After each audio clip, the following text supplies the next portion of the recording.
My daughter-in-law once tried to change my mailing address so she could take my home without ever facing me. I didn't scream. I gathered the papers, the law, and my silence. That day, the sheriff left with her name on the report, not mine. And that was just the beginning. Morning light stretched across my porch, soft and gold, settling on the chipped cedar steps I'd promised to sand one of these days. The air smelled of pine and last night's rain. My kettle hissed low on the stove, and the hum of the old refrigerator filled the quiet. After 40 years in Baton Rouge, I'd traded humidity and traffic for the sound of wind through fir trees. This cottage was my retirement gift to myself, a place to breathe, to start over without noise or pity. My husband's flannel still hung over the chair by the window, a quiet relic of what once was. I never touched it, but I never moved it either. I paid cash for this place. No mortgage, no arguments, no shared decisions. Just my pension, a few bonds, and the kind of independence I'd earned. I came here for silence, not exile. Solitude was my choice, not a sentence. The phone on the sill flickered with one bar of service, a weak reminder of the world I'd chosen to step away from. I let it buzz once, then twice. On the third ring, I gave in.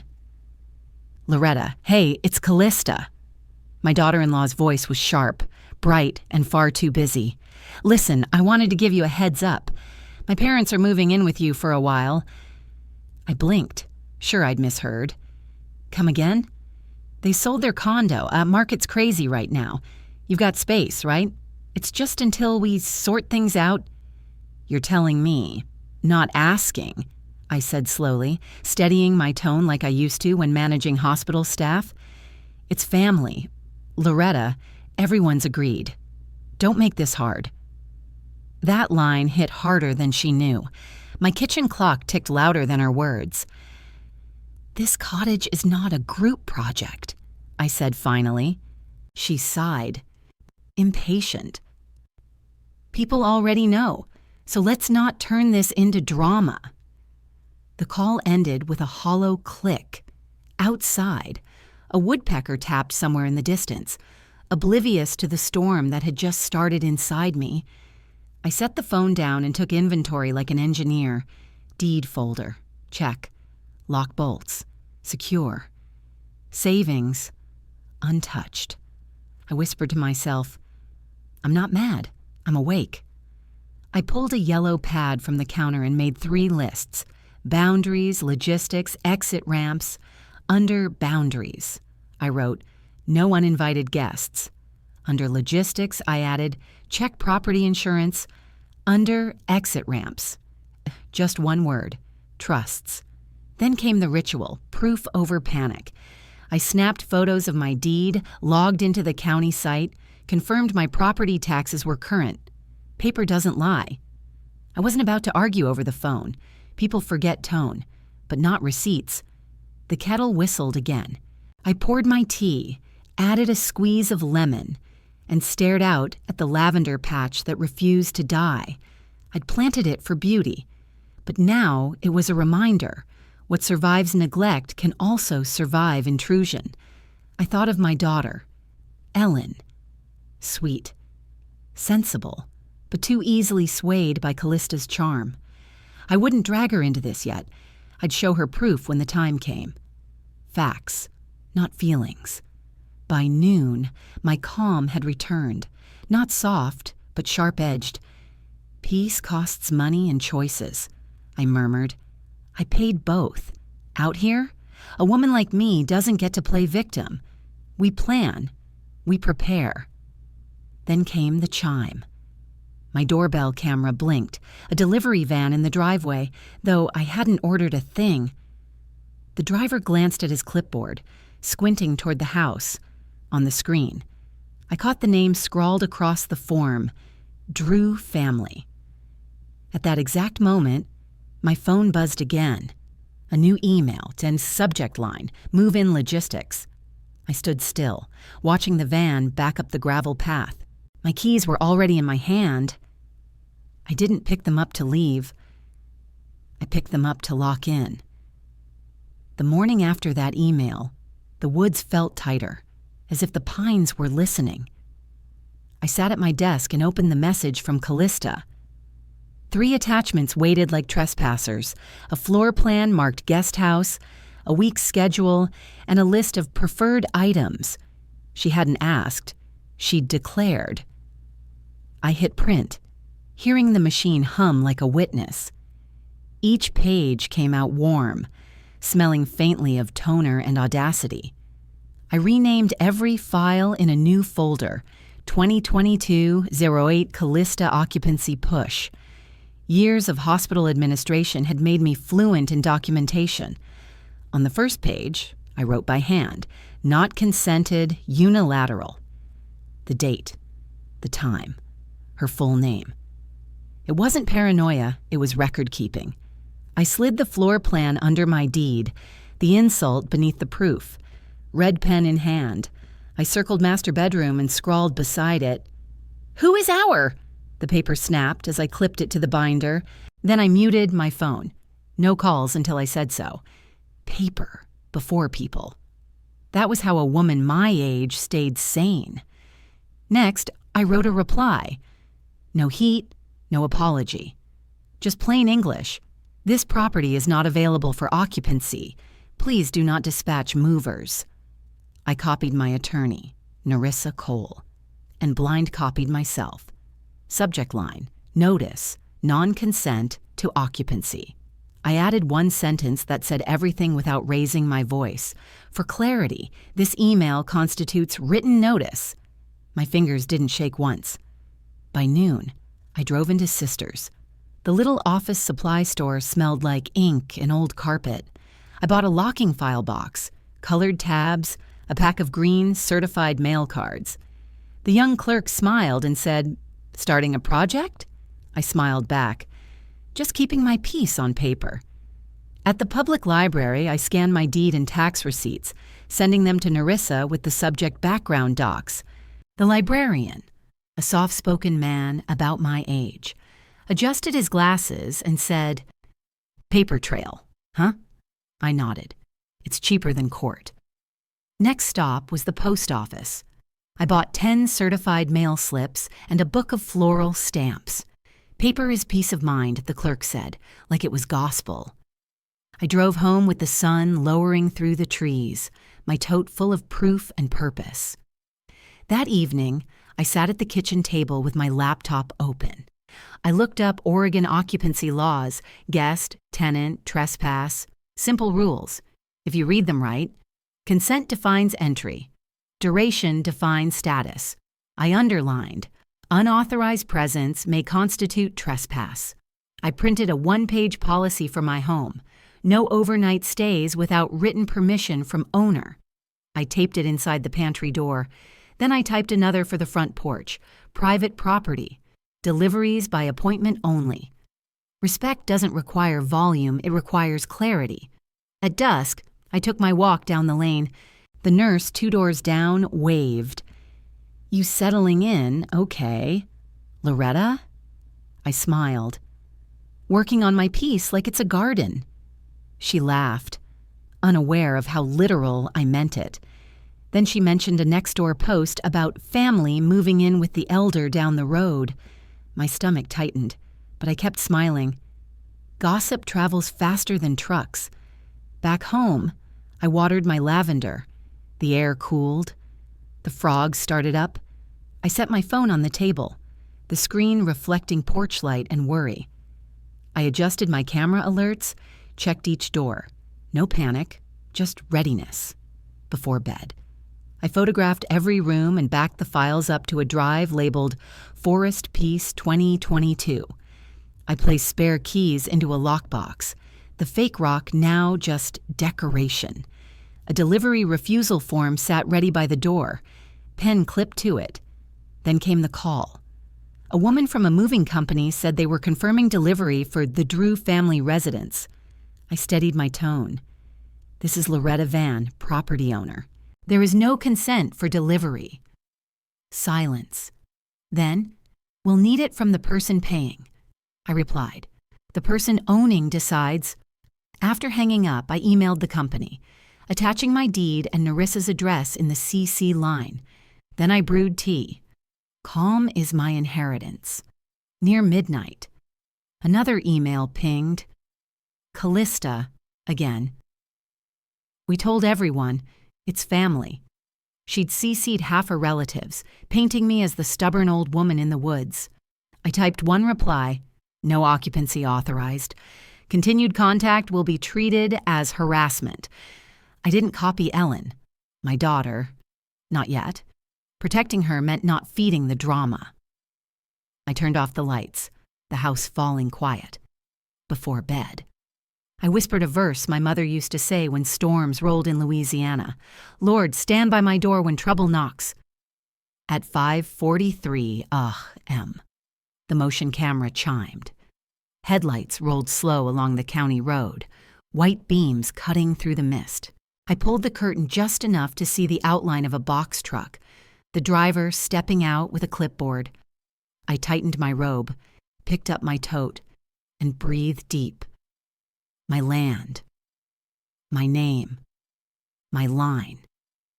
The sky was still that in-between color, half night, half morning, when I stepped onto the porch. The air smelled of pine and cold metal. I set my phone to record, checking the battery and storage. The screen reflected my face, steady and awake. The deed binder lay open to page 1, parcel number visible beneath a plastic sleeve. Certified mail slip sat in the front pocket, edges sharp against the paper. I rehearsed my words softly, my name, my address, my refusal. This was not theater, it was documentation. I turned on the doorbell camera and slipped into my jacket. You are the owner, I told myself. You don't have to raise your voice to hold the ground. When I reached the steps, the truck's engine was idling. A man climbed down, rubbing his hands. His shirt patch read, Eddie. I greeted him like a neighbor would, respectful but direct. Good morning, Eddie. Who authorized this delivery? He fumbled through his clipboard. We've got it scheduled under a Callista Drew. Says she's the family representative. My tone stayed calm. And what written authorization do you have from me, Loretta Vann, owner on record? He hesitated. Ma'am, it's on our calendar invite. I lifted the deed so the camera caught both my face and the document. This is the only record that matters. You can film it for your supervisor if you'd like. He didn't, but I saw him glance toward the passenger seat, where someone else was watching. I wrote his dispatch ID on my notepad, time-stamped it, and said evenly, there is no consent for delivery or occupancy. That's when another worker hopped down from the truck bed, dragging a crate toward the gravel. The label read, Guest House, Master Bedroom. The words stung like an insult written in bold. I pointed toward the sign nailed to my fence, Private Property, Deliveries by Consent Only. Please mark that as refused, I said. Return to sender. I handed Eddie a printed refusal form with a pen clipped to the side. Just sign right there, acknowledging refusal by owner. His eyes darted toward the lane. We're just following instructions. Ma'am. Then follow mine, I said softly. He radioed dispatch, reading off my exact statement while I filmed. The line of sunlight reached his boots. My phone buzzed in my pocket. I answered without looking. You're on speaker and recorded, I said. Juwan's voice filled the porch, smooth but strained. Mom, it's temporary. We told the movers already. I let a breath out through my nose. Temporary is still occupancy, and I have not consented. He sighed. You're alone out there. We're trying to help. Help isn't taking what isn't offered, I replied. I listed facts like I was back in a board meeting. Parcel number, deed date, county, taxes paid. Your wife was copied on my non-consent notice yesterday." Silence stretched thin. Then came the edge in his voice. "We'll handle it another way," I said. "Any further pressure will be logged and forwarded to counsel." The click on his end felt final. Inside. I opened my laptop. I titled a new email. "Refusal confirmed on site, video attached." I CC'd Narissa Cole, my attorney, and attached still frames from the doorbell cam showing the crate's label. I printed 2 certified mail letters, one to the moving company, one to Callista. Each contained the phrase, "Continued contact constitutes harassment." I stepped to the end of the lane, snapped a photo of the truck's license plate, and noted the time, 7:06. Ugh.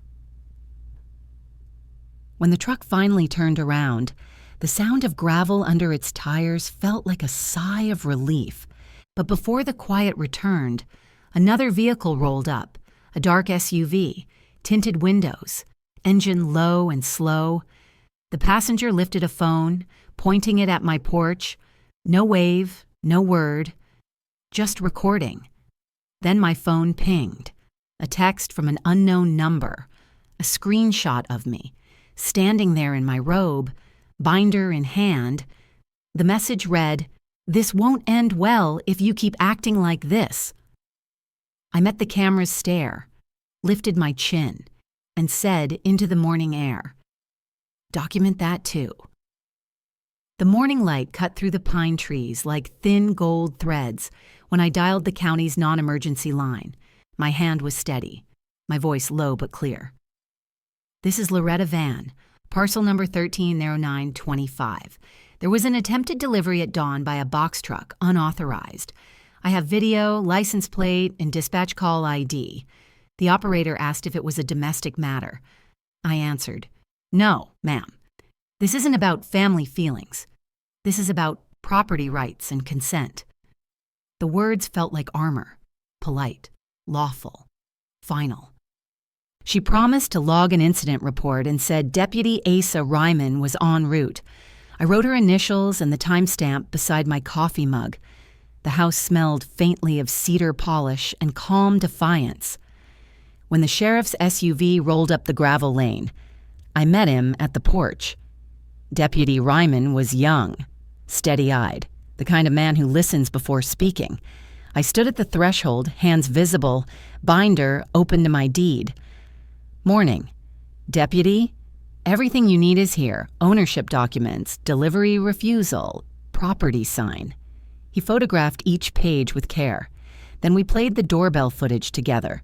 He stopped the video twice, zooming in on the crate label and the SUV license plate. "You've done half my work already," he said, almost smiling. "Let's put this on record properly." He explained Oregon's trespass law, levels, advisories, the difference between civil and criminal. "We can log this as a criminal trespass 2 warning," he added. "If they come back, it escalates automatically." So I nodded, jotting every phrase like a school lesson. When he handed me the case number, I underlined it twice. Facts, not fear. That's what steadies a person. After he left, I sat at my kitchen table and drafted my next move. I typed a formal no trespass letter, naming Callista and Juan, including parcel ID and the case number in bold. I printed certified mail copies and addressed them in black ink, careful as a notary, on my laptop. I uploaded the doorbell clips to a folder labeled Case Ryman 18947 and sent view-only links to the deputy and to my attorney, Narissa. I followed with a short cease and desist email to the moving company's legal inbox, subject line, "Refusal confirmed on site." Then I made a new page for my binder, S1S8, chronological index. I was turning chaos into paper order, one staple at a time. Late morning. I drove into town. At the post office, the clerk scanned my address and frowned. "There's a pending change of address request," she said, "for a Drew household." I felt my stomach tighten. I showed her my ID and deed copy. She canceled it on the spot, printing a receipt marked fraudulent COA voided. Together, we filled out an online USPS inspection service complaint at a side terminal. The screen flickered with the words, "Filed successfully." I thanked her, and she whispered, "You'd be surprised how often families pull stunts like this." Next, I called the electric co-op. The agent's voice crackled through the static. "Yes, ma'am, we see a service transfer request for next week." I faxed over my deed and my no consent letter. "We'll flag it as fraud," she said, her tone firm. The internet provider told a similar story and got the same fax. I logged every name, badge number, and confirmation ID. At home, I stapled each receipt under the header, S8, NCOA utility fraud attempt. I could almost feel the paper getting heavier with truth. By early afternoon, I sent a short message to the HOA Road Committee. Friendly reminder, deliveries require owner consent. No drama, no names. Just the rule. The nurse down the lane texted, "Good, keep it written." I smiled and replied, "Always." The lavender in my yard swayed in a light wind. Peace isn't silence, it's documentation. Then my phone buzzed again, a calendar invite titled Welfare Check, Concern for Elder. 5 minutes later, Boula's text popped up. "Mom, Callista says people are worried you're not well. Are you okay?" I looked at the deputy's card, the USPS receipts, the neat binder on my table. My thumbs hovered before I typed, slow and deliberate. "I'm fine. And I can prove it." The clinic smelled faintly of eucalyptus and printer toner. I handed the receptionist my ID, insurance card, and a copy of Deputy Ryman's case number. She glanced up and nodded, professional, unfazed. "We'll get you squared away. Miss Vann," Dr. Patel, calm and precise, checked vitals, asked me to draw a clock, recite a series of numbers backward, and count by sevens. I joked lightly. Retired teachers don't lose their math that fast.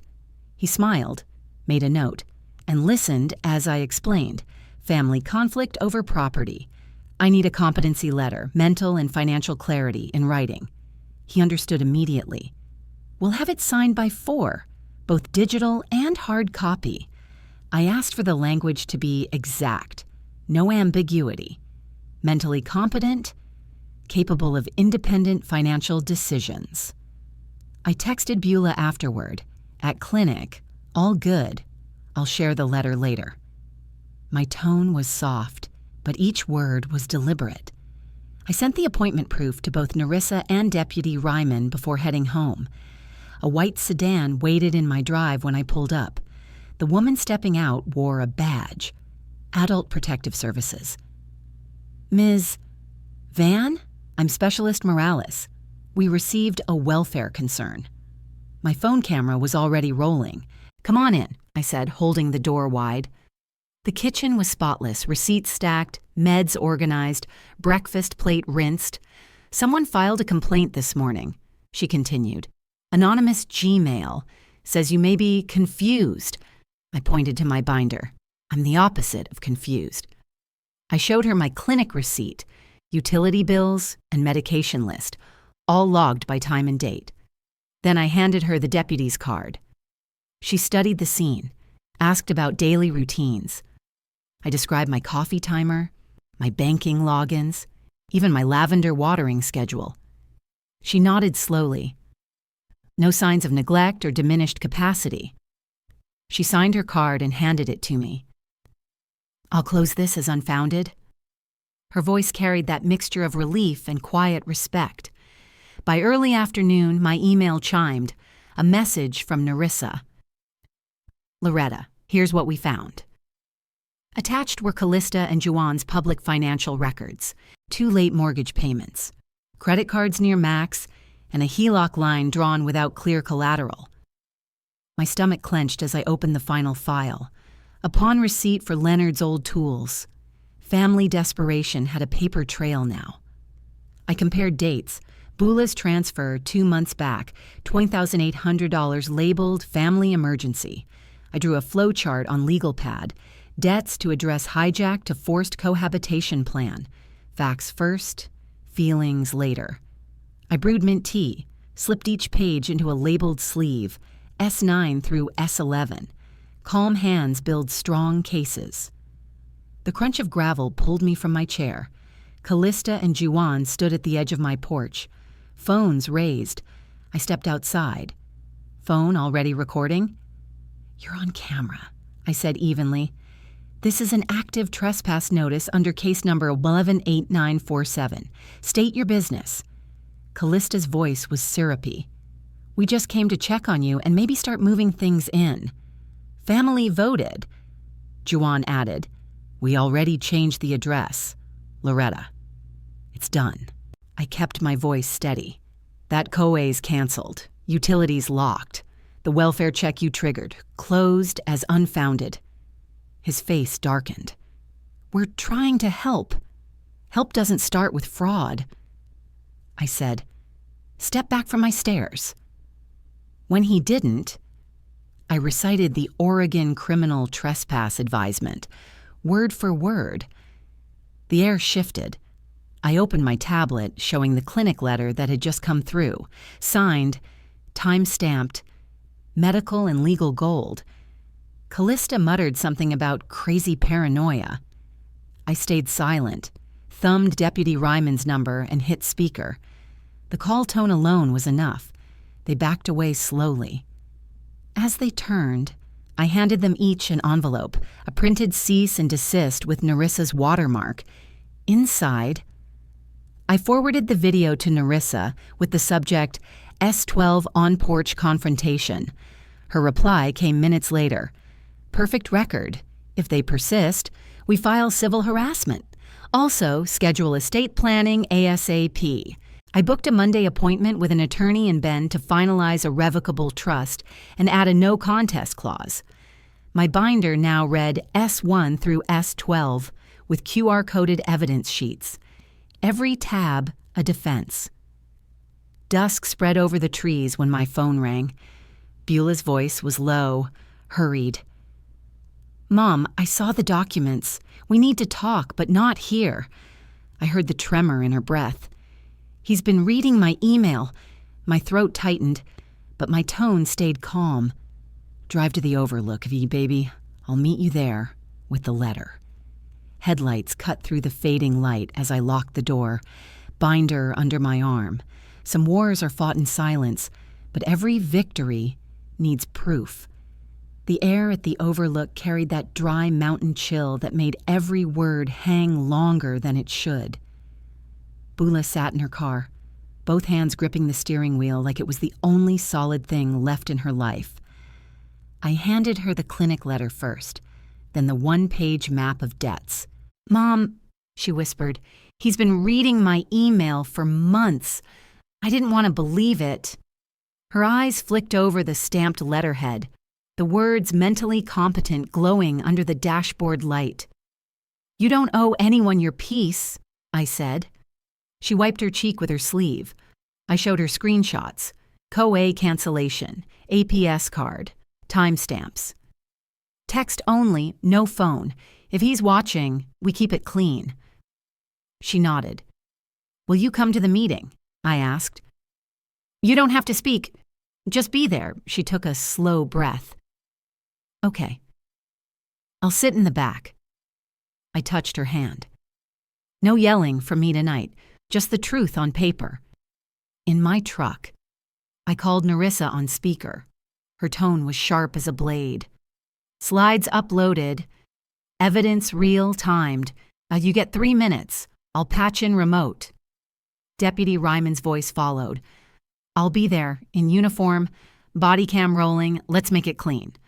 A voicemail arrived mid-call. "Postal Inspector confirmation. Unauthorized mail forwarding request flagged under your address." I printed the transcript at home, stapled it behind the deed copy. We set the plan. 3 minutes for me, 2 for Nerissa, 1 for the deputy. The binder was heavy with justice. I texted Beulah, back row near exit. "You can leave any time." Her reply came, "Got it. Love you. Mom. By the time I reached the clubhouse, dusk had melted into that amber lamp haze of small-town meetings. Stephen Klein, the HOA president, called to order. Emergency session regarding occupancy and address irregularities. The crowd rustled. Neighbors in fleece vests and parkas. Callista walked in late, coat draped like armor, Juan trailing behind, cap pulled low. 2 neighbors who'd bought their story sat near them. I waited. Callista started with practiced sorrow. We just wanted to help my husband's mother-in-law. She's lonely, confused, used rules to push family away. My pulse stayed even. Facts, not feelings, I said when the mic came to me. I laid down Exhibit A cancellation notice, time-stamped. Exhibit B, APS card marked case closed, unfounded. Exhibit C, the clinic letter, signed today, certifying I was sound in mind and finances. The murmurs grew heavier. Then I handed Dana the secretary. Exhibit D, postal inspector transcript. Mail fraud, I said simply. The deputy stood beside me, reading Oregon law aloud. His presence turned whispers into silence. The projector flickered on. Nerissa's voice echoed through the speakers, calm and surgical. Doorbell cam 1, attempted move-in. Doorbell cam 2, demand service. The footage rolled. Juwan's voice, Callista's insistence, my calm refusals. Then came the split screen, utility confirmation emails, and the KOA system log revoking provisional codes. Per HOA bylaws section 4.3, Nerissa continued, guest privileges require owner consent. Section 6.1, code revocation for misuse. Gasps scattered across the room. I raised one envelope. Formal no contact demand. Served and logged. The room shifted. Even Dana whispered, "We've never seen it this organized." The board stepped out for 5 minutes, returned with straight faces. Stephen read, "Motion to revoke access codes and guest privileges for Callista and Juwan Drew. Effective immediately." Hands rose, nearly unanimous. Juwan muttered, "We'll lawyer up." Callista tried. "This isn't over." Stephen replied, 30 days to appeal, in writing. The deputy leaned toward them. "Further trespass will result in arrest. Address fraud is a federal matter." Their postures deflated. I gathered my binder quietly, thanked the board, and turned toward the door. Outside, Beulah brushed past, tears brimming but shoulders lifted. "You didn't yell once," she whispered. "Didn't have to." I said, "Paper speaks louder than pride." A neighbor couple caught my hand, quiet power. "Ms. Vann." About time someone drew a line. I walked to my truck under the chill Oregon stars, the kind that made silence ring. My phone buzzed, a new county email. Subject line, property access request, family co-owners. Attached note read, seller's son-in-law authorized entry. My breath came steady, cold as river glass. "They're not done," I murmured. "Good, neither am I." I typed a short text to Nerissa. Escrow audit next. The pines along the lane swayed like witnesses. The next morning, the county recorder's office smelled like toner, stale coffee, and snow melt from ranch boots. I stood in line behind 2 men talking about hay prices and irrigation. When my turn came, I gave the clerk my parcel ID and my driver's license. She scrolled through her screen, frowned, and turned the monitor slightly. "There's a recent filing, something called Family Co-Owner Authorization, uploaded by a Warren Pike." The name hit like grit in my teeth. She printed it, then pointed to the notary seal. "See that expiration date? Doesn't match the state registry." I leaned closer. "Meaning it's fake?" She nodded. "Or someone copied an old seal."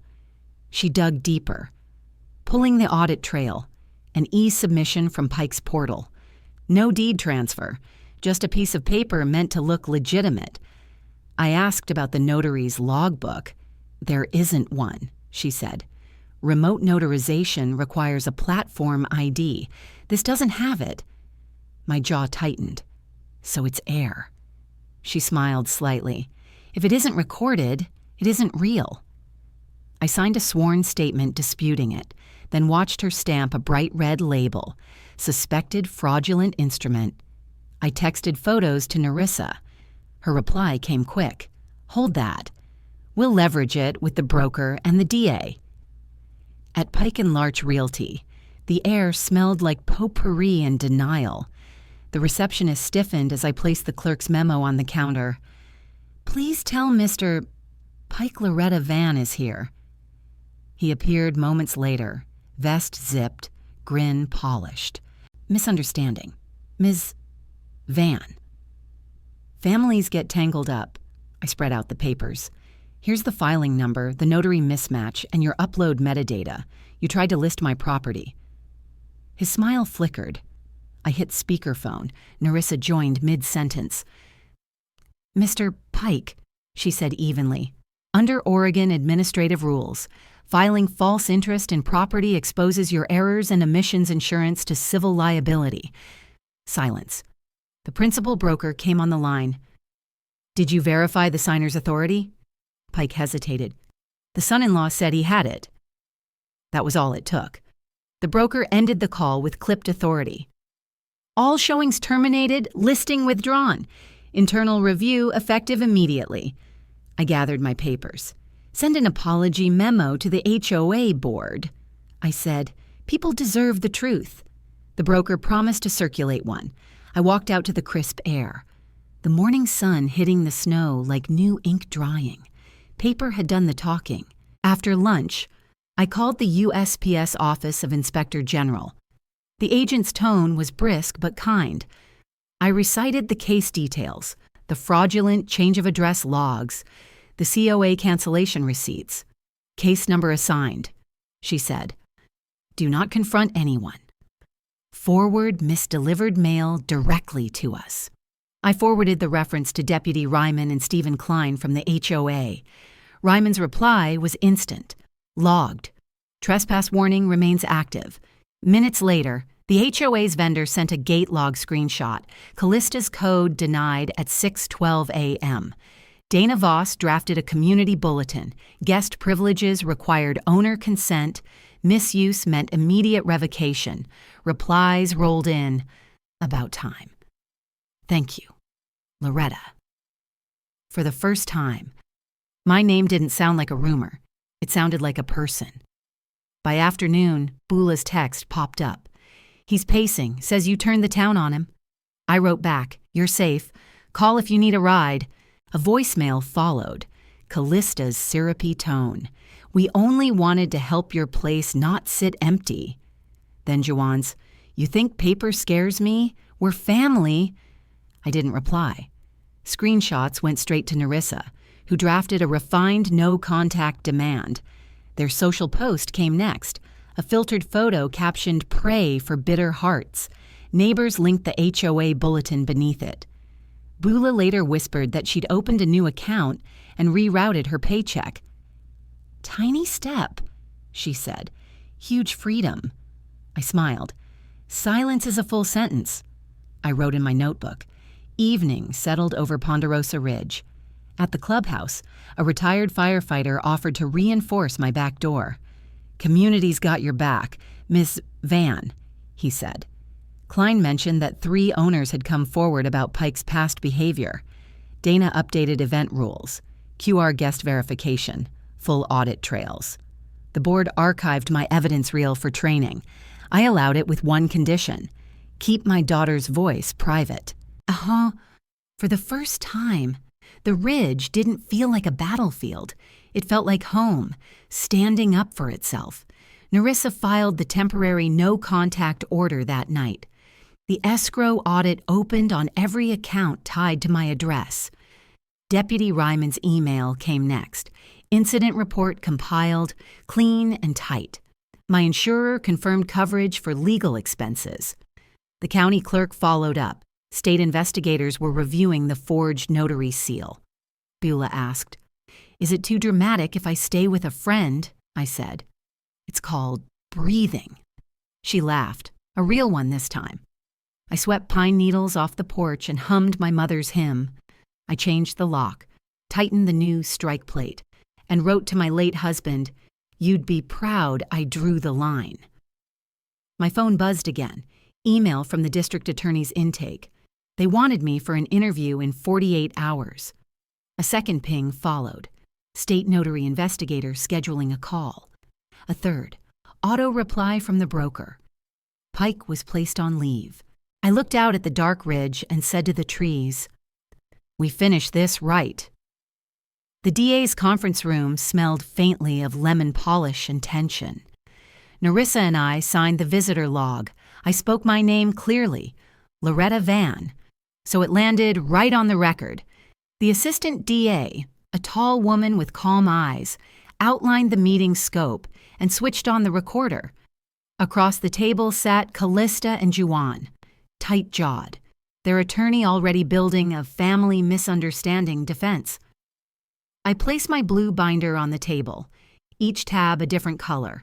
COA vote, OIG case number, recorder memo, notary registry, escrow audit. I opened to the first section and played the doorbell clip, Juwan's voice saying, "We'll relabel the key hours." The ADA raised her eyebrows. "That's you." I nodded. Nerissa summarized the forensics, the mismatch notary seal, the false upload, the escrow anomalies. The ADA asked, "Do you consented to any of this?" "No," I said, "and I want charges pursued." My voice didn't shake once. The cross-examination began. "Mr. Rader," the ADA asked, "who authorized you to upload documents to the county portal?" Juwan glanced at Callista. "Warren Pike handled it," he muttered.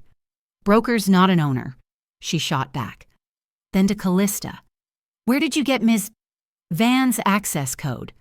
The woman's lawyer interjected. "She was helping maintain." The ADA cut him off. "That's not maintenance. That's unauthorized entry." Nerissa handed over the HOA's access log, failed gate attempts at 6/112 all PMs, and the notarized memo of the COA board sanctions. The ADA circled the expiration mismatch on the forged seal, pressing her lips into a line. Their lawyer tried a caregiver narrative, but the ADA countered, "Caregivers don't change mailing addresses or file forged authorizations." I slid the broker's public apology memo across the table. Nerissa murmured, "Exhibit R." The ADA's tone dropped an octave. Understood. Or by the time the community records entered evidence, the air felt lighter. The ADA accepted the projector reel and COA meeting minutes, labeling them Exhibit SCUR, Deputy Ryman's report, time-stamped and signed, confirmed every encounter's legality. The USPS COIG case number was verified, completing the chain of documentation. The ADA leaned back. "Forgery and attempted fraud. These are prosecutable. We'll recommend formal charges." Their attorney asked for mediation. The ADA didn't flinch. "We don't mediate forged instruments." Then came their offer, an apology and a small check. I looked at Nerissa, then said, "Full restitution through escrow, written corrections, and no contact. Those are the terms."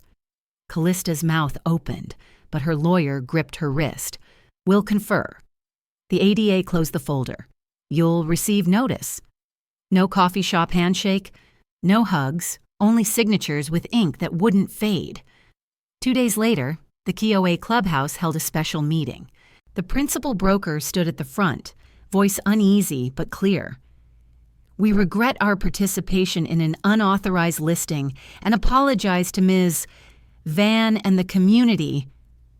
Warren Pike's photo came down from the top producer wall, leaving a small, empty nail. Dana Voss announced new guest verification rules. Stephen Klein thanked me publicly. Paper is our fence, he said. I smiled faintly. And I like my trees too much to burn it down. The room chuckled, then applauded. That evening, Bula arrived carrying one suitcase and a folded blanket. Her eyes were clear this time. We called a church advocate who arranged safe housing and a private phone line. I handed Bula 2 envelopes, OIG instructions and COA updates. If anyone asks, show the paper, I said. She exhaled. I didn't know you could leave without yelling. I smiled. You leave by signing. She laughed softly. We made tea. Coyotes cried somewhere beyond the ridge. The next morning, the courthouse doors opened with a hiss of cold air. The judge granted my temporary no-contact order. The recorder's office voided the forged authorization. The state's notary investigator scheduled formal interviews. My insurer confirmed full coverage. I stepped outside into pale sun and thought, victory doesn't have to roar. It can whisper in ink. That night, I hung the KOA vote certificate beside my husband's photo. I texted the choir director, "Save me the alto part." A final message blinked on my phone. We never meant harm. I archived it under unneeded. The forest outside swayed like a congregation at peace. The kettle whistled. Quiet power wins, I said aloud, locking the door for the night. As the kettle cooled, a new email blinked on my screen. Subject line. Property inquiry. Adjacent parcel. Same surname. My hand froze above the mouse. I whispered, "They're still circling." The pines outside leaned closer, listening. Would you open that email? Masore? Or delete it first? Stay tuned to find out.